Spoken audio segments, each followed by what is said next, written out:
बच्चों आज मैं आपसे कक्षा 11 व्यवसाय अध्ययन के अध्याय 8 व्यावसायिक वित्त के स्रोत के बिंदु अंतर्राष्ट्रीय वित्तीयन पर चर्चा करूंगा।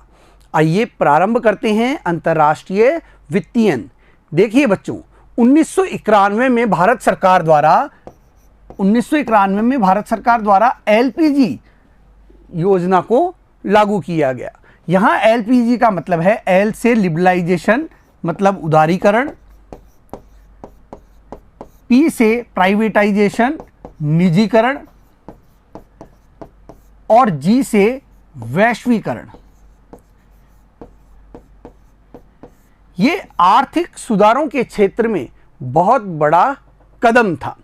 इसके बाद भारत में कई बहुराष्ट्रीय संस्थानों ने अपने व्यवसाय स्थापित किए, अपना व्यापार यहाँ करने लगे और इसी भांति भारतीय कंपनियां भी अंतर्राष्ट्रीय बाजार की ओर अग्रसर हुई। उन्होंने कई देशों में अपना व्यवसाय स्थापित किया, व्यापार करने लगे। इसके लिए उन्हें भारी मात्रा में विदेशी मुद्रा की आवश्यकता होने लगी। अर्थव्यवस्था में इस खुलेपन के कारण वो अंतर्राष्ट्रीय वित्तीयन के स्रोतों के माध्यम से अपनी इस विदेशी मुद्रा की मांग को पूरा करने लगे। आइए इसे और देखते हैं। अर्थव्यवस्था में खुलेपन एवं व्यावसायिक संगठनों के कार्य प्रचलन के वैश्वीकरण के कारण भारतीय कंपनियां विश्व पूंजी बाजार से कोष जुटा सकती हैं। विभिन्न अंतर्राष्ट्रीय स्रोत जिनमें कोष पैदा किए जा सकते हैं निम्न है वाणिज्यिक बैंक। देखिए जो वाणिज्यिक बैंक होते हैं ये विदेशी मुद्रा में ऋण प्रदान करने का कार्य करते हैं। भारत में स्टैंडर्ड चार्टर्ड जो बैंक है वह इसी प्रकार का लोन देता है और उद्योगों के विकास के लिए वह कार्य कर रहा है। अंतर्राष्ट्रीय विकास बैंक देखिए ये भी पिछड़े और अविकसित देशों में विकास का कार्य कर रहे हैं। पिछड़े क्षेत्रों को आगे बढ़ाने के लिए ये लोन देने का कार्य करते हैं और ये वे विकास बैंक हैं जो विकसित देशों द्वारा स्थापित किए गए हैं। एक्सिम बैंक, एशियन विकास बैंक ये इसके प्रमुख उदाहरण हैं। अंतर्राष्ट्रीय पूंजी बाजार देखिए अंतर्राष्ट्रीय पूंजी बाजार के द्वारा भी विदेशी मुद्रा में धन एकत्र किया जाता है। आपने जीडीआर का नाम सुना होगा, ग्लोबल डिपॉजिटरी रिसिप्ट। आपने एडीआर अमेरिकन डिपॉजिटरी रिसिप्ट का नाम सुना होगा। इसके माध्यम से भारतीय कंपनियां विदेशी मुद्रा प्राप्त करती है। आपने इंडियन डिपॉजिटरी रिसिप्ट का नाम सुना होगा। इसके द्वारा विदेशी कंपनियां भारतीय मुद्रा में धन प्राप्त करती हैं। एफसीसीबी फॉरेन करेंसी कन्वर्टेबल बॉन्ड्स के माध्यम से भी कई भारतीय कंपनियां विदेशी मुद्रा प्राप्त करती है। अब इन्हें विस्तार से और समझ लेते हैं। आइए सबसे पहले है वाणिज्यिक बैंक। पूरे विश्व में वाणिज्यिक बैंक वाणिज्यिक उद्देश्यों के लिए विदेशी मुद्रा ऋण देते हैं। देखिए ये वाणिज्यिक उद्देश्यों के लिए, वाणिज्यिक कार्यों के लिए ऋण प्रदान करने का कार्य करते हैं। पूरे विश्व में ये बैंक जो है वो ऋण प्रदान करते हैं। यह गैर व्यापारिक अंतर्राष्ट्रीय कार्यों के लिए वित्त के महत्वपूर्ण स्रोत हैं और जो गैर व्यापारिक कार्य होते हैं अंतर्राष्ट्रीय स्तर पर जैसे उत्पादन का कार्य, विपणन का कार्य, इसके लिए भी ये क्या करते हैं, ऋण प्रदान करने का कार्य करते हैं। बैंक द्वारा दिए जाने वाले विभिन्न प्रकार के ऋण एवं सेवाएं अलग अलग देशों में अलग अलग है। इन बैंकों के द्वारा अलग अलग देशों में अलग अलग प्रकार की सेवाएं प्रदान की जाती है। किसी देश के लिए अलग प्रकार की सेवा ये प्रदान करते हैं, किसी देश के लिए अलग प्रकार की सेवा प्रदान करते हैं। साथ ही इनके द्वारा ऋण में कितने धन दिया जाएगा उसकी मात्रा भी अलग अलग देशों के लिए अलग अलग होती है। साथ ही इनकी ब्याज की दरें भी भिन्न भिन्न देशों के लिए भिन्न भिन्न होती है। उदाहरणार्थ स्टैंडर्ड चार्टर्ड भारतीय उद्योग के लिए विदेशी मुद्रा ऋण के प्रमुख स्रोत के रूप में उभरा है। यह जो स्टैंडर्ड चार्टर्ड बैंक है यह भारतीय उद्योगों के विकास के लिए विदेशी मुद्रा एकत्र करने का कार्य कर रहा है, देने का कार्य कर रहा है। आगे देखते हैं बच्चों, अंतर्राष्ट्रीय एजेंसी एवं विकास बैंक। देखिए ये आर्थिक रूप से पिछड़े हुए क्षेत्रों के विकास के लिए कार्य करते हैं और इनकी स्थापना विकसित देशों द्वारा की गई है। यह विश्व के आर्थिक रूप से पिछड़े क्षेत्रों में विकास को बढ़ावा देने के लिए दीर्घ अवधि, देखिए लंबी अवधि के लिए एवं मध्य अवधि ऋण एवं अनुदान देते हैं। ये ऋण भी देते हैं और अनुदान देने का कार्य भी ये करते हैं। इनकी स्थापना विभिन्न आयोजनों को धन देने के लिए राष्ट्रीय, क्षेत्रीय एवं राष्ट्रीय स्तर पर दुनिया के विकसित देशों की सरकारों ने की थी। देखिए इनकी स्थापना जो की गई वो राष्ट्रीय स्तर पर, स्थानीय स्तर पर, क्षेत्रीय स्तर पर और अंतर्राष्ट्रीय स्तर पर विकसित देशों की सरकारों द्वारा की गई। जैसे एशिया के विकास के लिए एशियन विकास बैंक की स्थापना की गई, इसी प्रकार एग्जिम बैंक भी इसी के अंतर्गत आता है। इनमें प्रमुख है अंतर्राष्ट्रीय वित्त निगम IFC, एग्जिम बैंक एवं एशियन विकास बैंक। ये वे संस्थान हैं जो कि अंतर्राष्ट्रीय विकास बैंक की भूमिका अदा करते हैं। अंतर्राष्ट्रीय स्तर पर विदेशी मुद्रा आर्थिक रूप से पिछड़े हुए देशों को प्रदान करने का कार्य करते हैं। अगला है अंतर्राष्ट्रीय पूंजी बाजार। देखिए इसके माध्यम से कई भारतीय कंपनियां विदेशी मुद्रा प्राप्त कर रही हैं। साथ ही साथ इसी माध्यम से कई विदेशी कंपनियां भी भारतीय मुद्रा प्राप्त करने लगी है। आइए उसे और देखते हैं। आधुनिक संगठन रुपयों एवं विदेशी करेंसी में काफ़ी बड़ी मात्रा में ऋण पर निर्भर करते हैं। इसके लिए निम्न प्रमुख वित्तीय विलेखों का प्रयोग किया जाता है। कौन कौन से प्रमुख विलेख हैं? देखिए पहला विलेख है GDR, ग्लोबल डिपॉजिटरी रिसिप्ट, अंतर्राष्ट्रीय जमा रसीद। दूसरा होता है ADR, American depository receipt, American जमा रसीद। IDR, भारतीय जमा रसीद। और FCCBs, देखिए यह है विदेशी करेंसी कन्वर्टेबल बॉन्ड, परिवर्तनीय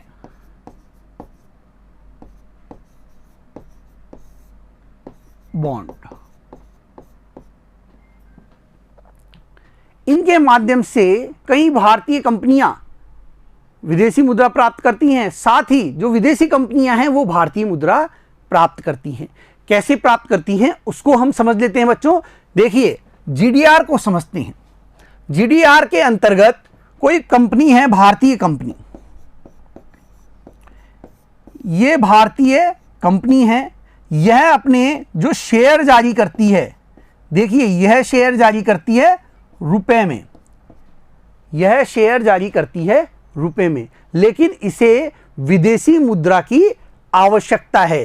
तो जो GDR है वो ज़्यादातर यूरोपीय देशों में जारी किए जाते हैं। तो यहाँ हम यूरोप का ले लेते हैं नाम, यूरोप का कोई भी देश हो सकता है। यहाँ पर काम करने वाला जो अंतर्राष्ट्रीय बैंक है उसकी डिपॉजिटरी शाखा, इसकी बैंक की शाखा कहाँ खुली हुई है? भारत में खुली हुई है। और यह क्या है? डिपॉजिटरी शाखा है, डिपॉजिटरी शाखा। भारतीय कंपनी क्या करेगी? अपने जो शेयर जारी किए हैं इसने रुपयों में, उसको इस बैंक शाखा को जमा करा देगी और इस बैंक शाखा से कहेगी कि हमारे लिए आप GDR जारी करें, जमा रसीद जारी करें। यह बैंक शाखा अपने यूरोप में स्थित अंतर्राष्ट्रीय क्षेत्र पर जो बैंक स्थित है उसे कहेगा कि भाई इनके शेयर मुझे प्राप्त हो चुके हैं, आप जमा रसीद जारी करें। यह बैंक क्या है? DR जारी करेगा। और जो कि यह किस में जारी करेगा? डॉलर में जारी करेगा, जिसमें अंतर्राष्ट्रीय व्यापार किया जाता है। इसने इकाई में जारी किया, डॉलर में जारी किया या अन्य किसी अंतरराष्ट्रीय मुद्रा में इसे जारी किया। अब यह देखिए, ये जो डीआर जो जारी किया गया है, चूंकि अंतरराष्ट्रीय स्तर पर जारी किया गया है, तो इसीलिए इसे क्या बोलते हैं हम, जीडीआर इसे हम कहते हैं। और यह यूरोप के किसी स्टॉक एक्सचेंज में क्या होगा, सूचीबद्ध होगा। यहीं पर यूरोप के देशों में स्टॉक एक्सचेंज के अंतर्गत यह सूचीबद्ध होगा। साथ ही इनका क्रय विक्रय भी वहां किया जाएगा। इनका क्रय विक्रय भी कहां किया जाएगा, इन स्टॉक एक्सचेंज में किया जाएगा। तो ये होता है जीडीआर, ग्लोबल डिपॉजिटरी रिसिप्ट। ज्यादातर यह यूरोप के देशों में जारी किए जाते हैं। अब बच्चों एडीआर को समझ लेते हैं। बिल्कुल इसी प्रकार से एडीआर में होता है। एडीआर में जो होता है उसमें क्या होता है, यूरोप की जगह यह देश होता है अमेरिका। अमेरिका का जो बैंक है, जिसकी शाखा भारत में खुली हुई है, भारतीय कंपनी इस बैंक शाखा को अपने शेयर जो कि रुपए में जारी किए गए थे वो जमा करा देती है। यह डिपॉजिटरी शाखा जो कि इस ए बैंक की शाखा थी, इस ए बैंक की ये क्या है, शाखा है, तो यह क्या करेगी, इसे कहेगी कि भाई मैंने भारतीय कंपनी के शेयर जमा कर लिए हैं, अब आप अमेरिका में क्या जारी कर दें, डीआर जारी कर दें, जमा रसीद जारी कर दें। यह अमेरिकी करेंसी जो कि डॉलर है, अमेरिकन यूएस डॉलर, उसी के अंदर यह क्या करेगी, डिपॉजिटरी रिसिप्ट जारी करेगी। अब देखिए इनका क्रय विक्रय कहां होगा, चूंकि अमेरिका में है तो अमेरिकन स्टॉक एक्सचेंज में ही, अमेरिकन स्टॉक एक्सचेंज में ही इनका क्या होगा, क्रय विक्रय होगा। जिस प्रकार शेयरों का होता है उसी प्रकार इनका भी वहां पर क्या होगा, क्रय विक्रय किया जाएगा। और केवल यहां पर अमेरिका के लोग ही इनका क्रय विक्रय करेंगे। अमेरिका के लोग जो हैं वो ही इनका क्रय विक्रय कर सकते हैं। तो ये हो गया अमेरिकन डिपॉजिटरी रिसिप्ट, एडीआर। और जीडीआर जो कि ज्यादातर कहां जारी होता है, यूरोप के देशों में जारी होता है। इंग्लैंड, जर्मनी, इटली, फ्रांस, इन देशों में जारी किए जाते हैं। तो ये था एडीआर और जीडीआर। और बिल्कुल जीडीआर ही है आईडीआर। यहां पर विदेशी कंपनी अपने देश में क्या करेगी, शेयर जारी करेगी, और भारत में जो उनके वहाँ डिपॉजिटरी बैंक है उसकी जो यहाँ पे मेन बैंक है, शाखा है, उसके माध्यम से यहाँ के शेयर मार्केट में क्या जारी करवाएगी, आईडीआर जारी करवाएगी। और सेबी उसके संरक्षक की भूमिका अदा करता है। आगे देखते हैं बच्चों, इसको पूरा देख लेते हैं। अब अंतरराष्ट्रीय जमा रसीद, कंपनी के स्थानीय करेंसी शेयर जमा बैंक को सौंप दिए जाते हैं। देखिए कंपनी के जो स्थानीय करेंसी में जारी शेयर हैं वे किसे सौंप दिए जाते हैं, जमा बैंक को, डिपॉजिटरी बैंक को सौंप दिए जाते हैं। जमा बैंक इन शेयरों के बदले में जमा रसीद जारी कर देते हैं। और ये जमा बैंक क्या करते हैं, अपनी मुख्य शाखा से जमा रसीद जारी करवा देते हैं। इन जमा रसीदों को अमेरिकी डॉलरों में अंकित करने पर यह अंतर्राष्ट्रीय जमा रसीद कहलाती है, अंतर्राष्ट्रीय जमा रसीद कहलाएगी। जीडीआर विनिमय साध्य विलेख होता है। यह विनिमय साध्य विलेख है, इसका आसानी से हस्तांतरण किया जा सकता है। जिसके पास है वह इसका क्या हो जाता है, मालिक हो जाता है। तथा अन्य प्रतिभूतियों के समान स्वतंत्र रूप से इनमें व्यापार किया जाता है। साथ ही इनका भी अन्य प्रतिभूतियों की भांति इनका आसानी से व्यापार किया जा सकता है।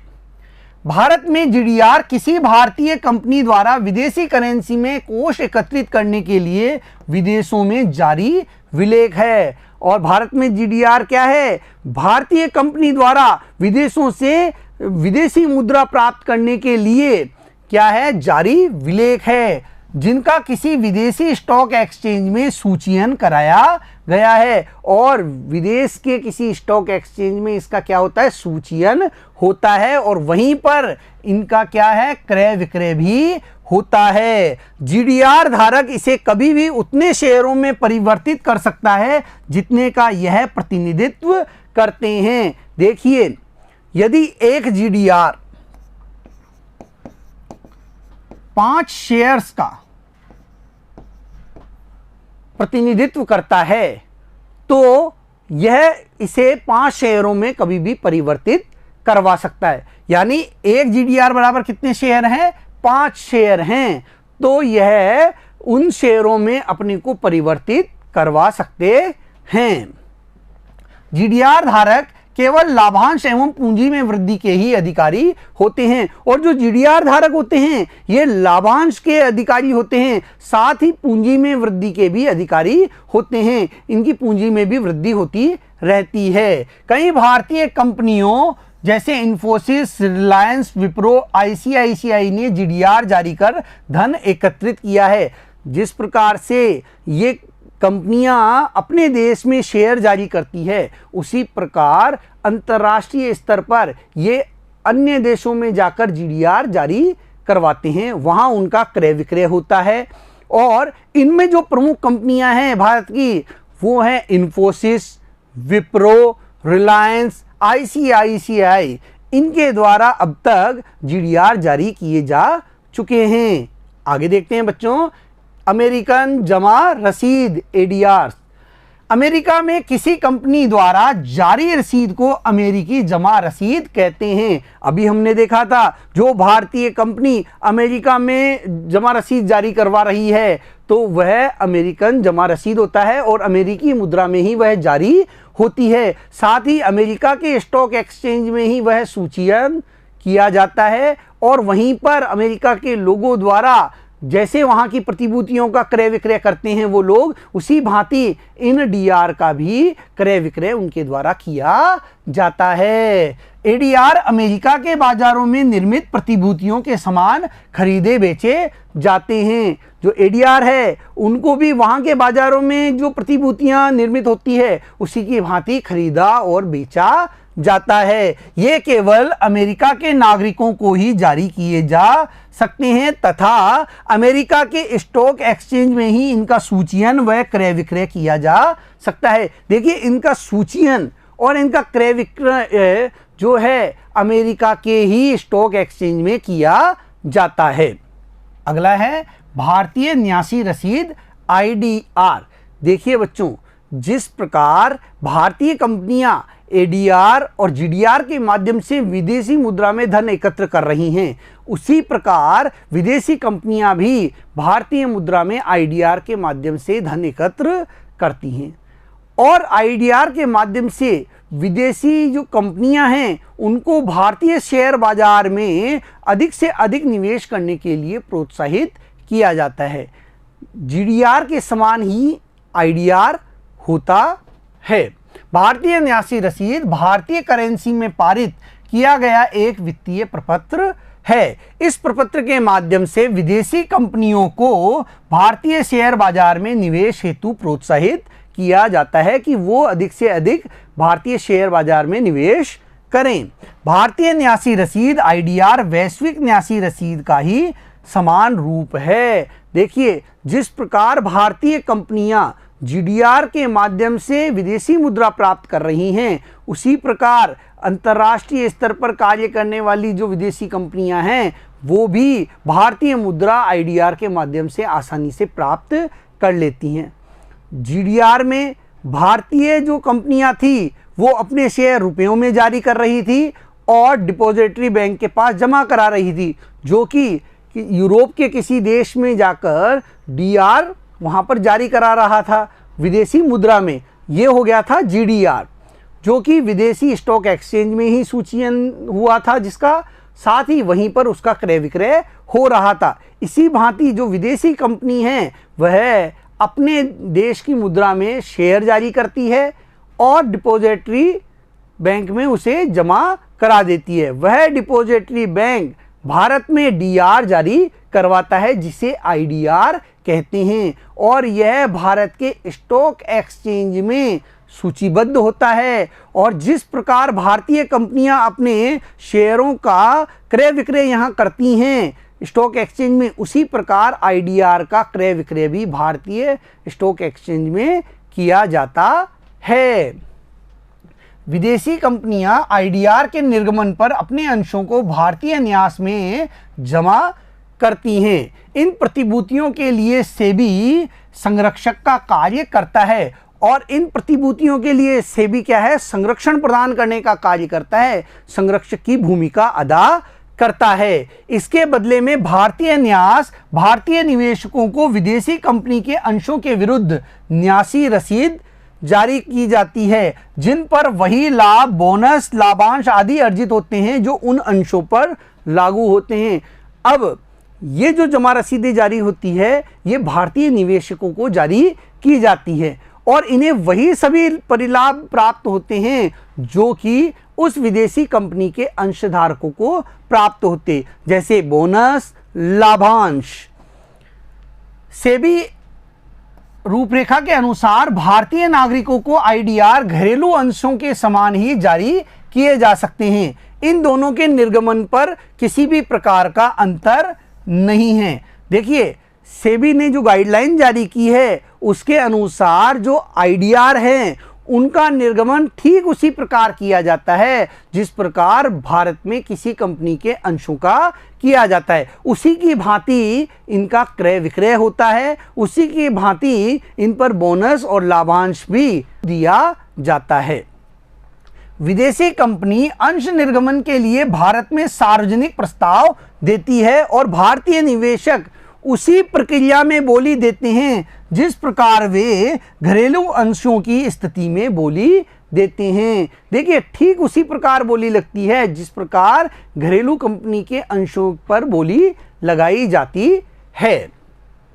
भारतीय शेयर बाजार में वर्ष 2010 में सर्वप्रथम आईडीआर निर्गमित करने वाली जो विदेशी कंपनी थी वह थी स्टैंडर्ड चार्टर्ड पीएलसी।